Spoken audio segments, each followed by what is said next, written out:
Hello दोस्तों, राधे राधे सभी को। तो पशु परिचर भर्ती के लिए हम जो साइंस के कुछ क्वेश्चंस देखते हैं डेली, उनमें से आज की ये क्लास है।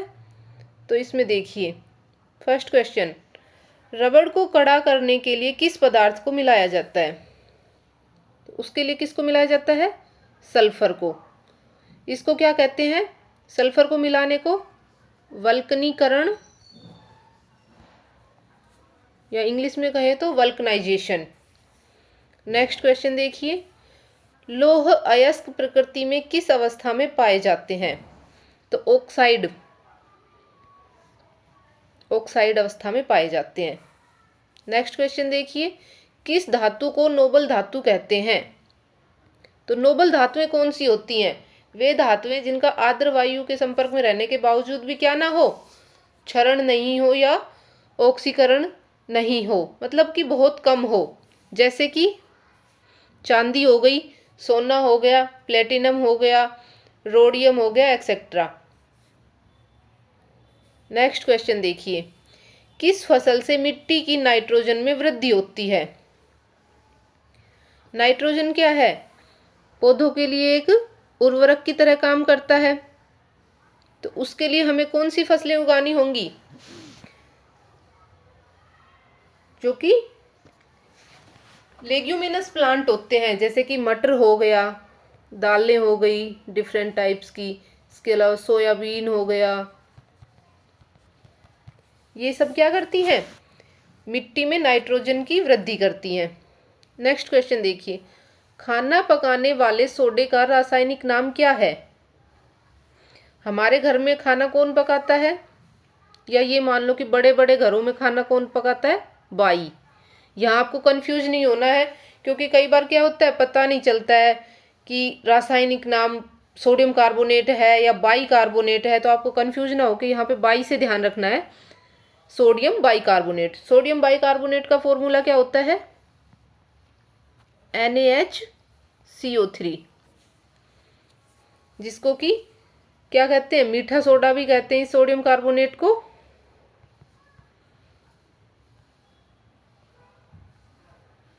या बेकिंग सोडा भी कहते हैं। नेक्स्ट क्वेश्चन देखिए, समुद्र के पानी में सबसे अधिक लवण कौन सा है? सोडियम क्लोराइड, जिसका फॉर्मूला क्या होता है?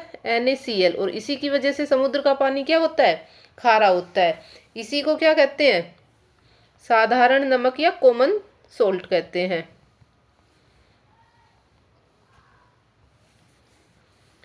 नेक्स्ट क्वेश्चन देखिए, किसी चालक के सिरों के बीच विभवांतर उसमें बहने वाली धारा के समानुपाती होता है, यह नियम है। तो ये नियम है ओम का नियम। ओम ने अपने नियम में क्या बताया है कि किसी चालक के सिरों के बीच विभवांतर उसमें बहने वाली धारा के समानुपाती होता है। V proportional I। यहां V क्या है? विभव है। और I क्या है? धारा है। धारा को इंग्लिश में क्या कहते हैं? करंट कहते हैं। पर इसका सिंबल क्या होता है? I होता है। तो V प्रोपोर्शनल I, तो V इक्वल टू क्या हो जाएगा? RI। यहां पर R क्या है? R एक कांस्टेंट है, प्रतिरोध या रेजिस्टेंस। नेक्स्ट क्वेश्चन देखिए, नेचुरल सिलेक्शन का सिद्धांत किसने दिया? प्राकृतिक वर्ण कह दो या नेचुरल सिलेक्शन कह दो, ये किसने दिया? डार्विन ने। इसमें क्या होता है? प्रकृति या नेचर उसी को सपोर्ट करता है जो कि ताकतवर हो। इसके लिए एक सेंटेंस है, देखो, स्वस्थतम की उत्तरजीविता, यानी कि सर्वाइवल ऑफ द फिटेस्ट। जो सबसे फिट रहेगा वही क्या करेगा? सर्वाइव करेगा। नेक्स्ट क्वेश्चन देखिए, आनुवांशिकता के जनक कौन है? Father of genetics. Gregor Mendel क्या कहलाते हैं? आनुवांशिकता के जनक कहलाते हैं। इन्होंने 3 नियम दिए थे आनुवांशिकता पर, जिसमें फर्स्ट कौन सा है? प्रभाविता का नियम।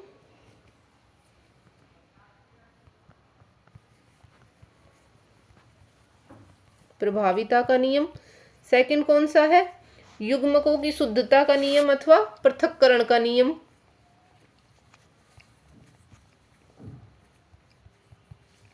और थर्ड, स्वतंत्र अपव्यूहन का नियम।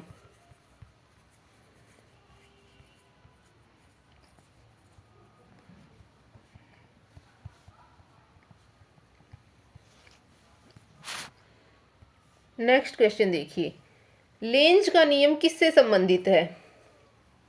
तो ये ऊर्जा संरक्षण से संबंधित है। लेंज ने किस पर अपना नियम दिया था? प्रेरित धारा की दिशा ज्ञात करने के लिए।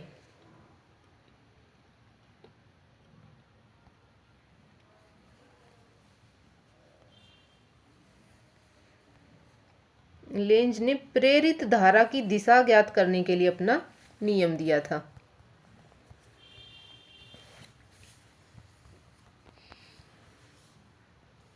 नेक्स्ट क्वेश्चन देखिए, पृथ्वी की आयु ज्ञात करने में प्रयोग होता है। तो यूरेनियम डेटिंग पद्धति का पृथ्वी की आयु ज्ञात करने में प्रयोग होता है।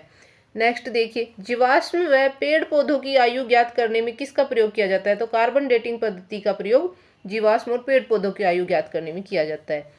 विद्युत मोटर किस सिद्धांत के अनुसार कार्य करती है? तो ये फैराडे के नियम के अनुसार कार्य करती है। परमाणु घड़ी किस प्रभाव के अंतर्गत कार्य करती है? तो ये पीजो इलेक्ट्रिक प्रभाव के अंतर्गत कार्य करती है। लेजर किस सिद्धांत पर कार्य करती है? विकिरण का उद्दीप्त उत्सर्जन के सिद्धांत पर। क्वार्ट्ज घड़ियां किस सिद्धांत पर के अनुसार कार्य करती हैं? तो दाब विद्युत प्रभाव के अनुसार। शाही सोखता किस सिद्धांत पर कार्य करता है? पृष्ठ तनाव पर। आइंस्टीन को नोबेल पुरस्कार किस लिए मिला था? प्रकाश विद्युत प्रभाव की व्याख्या करने के लिए। तारों व सूर्य की ऊर्जा का स्रोत क्या है? नाभिकीय संलयन है। लॉ ऑफ फ्लोटिंग सिद्धांत की खोज किसने की? आर्किमिडीज ने, जिसको कि क्या कहते हैं? उत्प्लावकता का नियम। पौधों में भी जीवन होता है, ये किसने बताया था? जेसी बोस ने, जगदीश चंद्र बोस ने। पृथ्वी तथा अन्य ग्रह सूर्य के चक्कर लगाते हैं, ये किसका कथन है? कोपरनिकस का कथन है। ग्रहों की गति का नियम किसने प्रतिपादित किया? तो ग्रहों की गति के लिए नियम केपलर ने दिया। दोस्तों, ये थी आज की हमारी क्लास। आई होप आपको अच्छी लगी होगी। अगर आपको अच्छी लगी तो वीडियो को प्लीज़ लाइक कीजिए और मेरे चैनल को ज़रूर से सब्सक्राइब कीजिए। थैंक यू सो मच दोस्तों। राधे राधे।